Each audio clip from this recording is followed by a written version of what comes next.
Assalamualaikum warahmatullahi wabarakatuh. Baiklah, di sini saya dari kelompok 1 ingin menjelaskan materi tentang penyakit anemia. A. Definisi penyakit anemia. Anemia adalah suatu keadaan di mana jumlah hemoglobin dalam darah kurang dari normal. Hemoglobin ini dibuat di dalam sel darah merah, sehingga anemia dapat terjadi baik karena sel darah merah mengandung terlalu sedikit hemoglobin maupun karena jumlah sel darah merah yang tidak cukup. B. Tanda dan gejala penyakit anemia.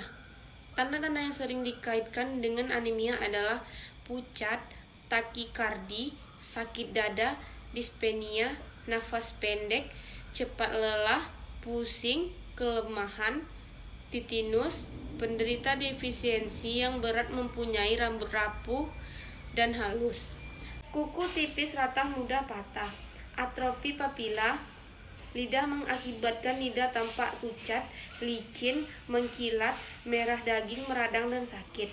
Manifestasi klinis anemia besi adalah pusing, cepat lelah, sakit kepala.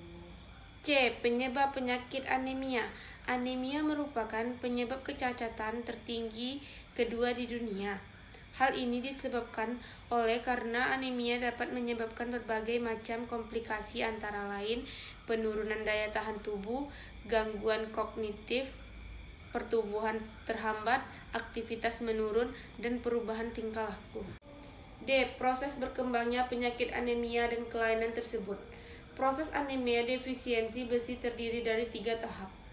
Tahap 1. Rangkaian kesatuan penipisan besi dari sumsum tulang dengan pewarnaan Prussian blue akan menunjukkan ketiadaan besi.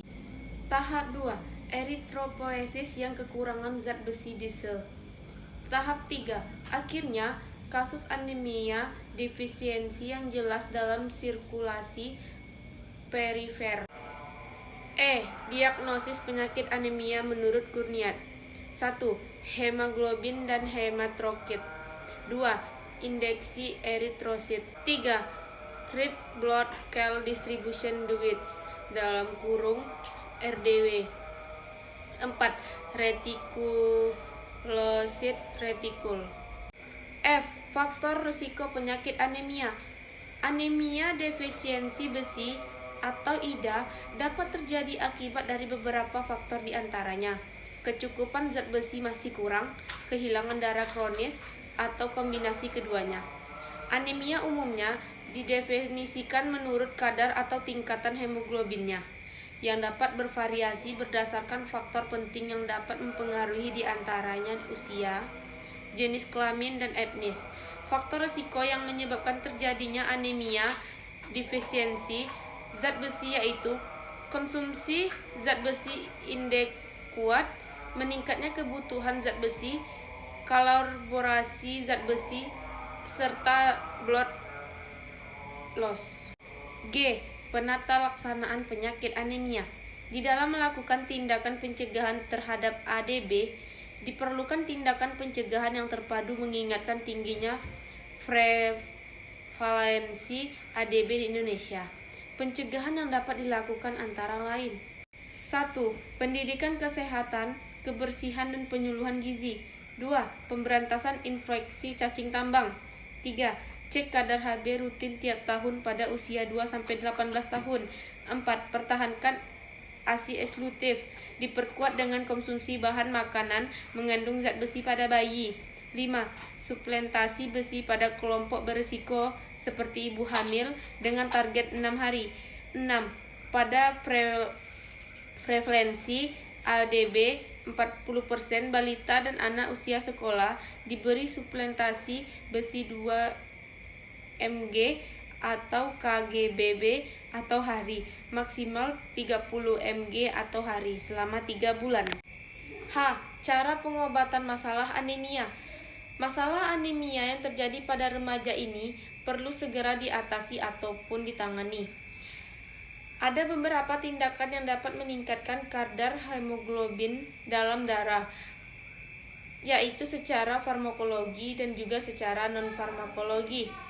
tetapi farmakologi yang dapat diterapkan sesuai dengan keputusan dan peraturan Menteri Kesehatan bahwa remaja dan wanita usia subur perlu mengkonsumsi tablet tambah darah berupa yaitu 60 mg VSO4 dan asam folbiat, yaitu dikonsumsi setiap minggu sekali dan setiap hari ketika sedang menstruasi. Sedangkan terapi non-farmakologi yang dapat dilakukan oleh para remaja yaitu mengkonsumsi buah-buahan, kurma, sayur, teh rosella, dan juga ekstrak daun kelor. Sedangkan pada ibu hamil, salah satu upaya untuk pencegahan anemia defisiensi besi adalah dengan pemberian zat besi 90 tablet sehingga segera memeriksakan diri jika ada keluhan yang tidak biasa. Kesimpulan, hemoglobin ini dibuat di dalam sel darah merah sehingga anemia dapat terjadi baik karena sel darah merah mengandung terlalu sedikit hemoglobin maupun karena jumlah sel darah merah yang tidak cukup. Hemoglobin adalah suatu metaprotein, yaitu protein yang mengandung zat besi di dalam sel darah merah yang berfungsi sebagai pengangkut oksigen dari paru-paru ke seluruh tubuh. Pada orang sehat, butir-butir darah merah mengandung hemoglobin, yaitu sel darah merah yang bertugas untuk membawa oksigen serta zat gizi lain seperti vitamin dan mineral ke otak dan juga jaringan tubuh. Anemia merupakan masalah kesehatan utama di Indonesia yang sering dijumpai di seluruh dunia, terutama di negara berkembang seperti Indonesia. Baiklah, hanya itulah yang dapat saya sampaikan. Lebih dan kurang saya mohon maaf. Semoga bermanfaat. Assalamualaikum warahmatullahi wabarakatuh.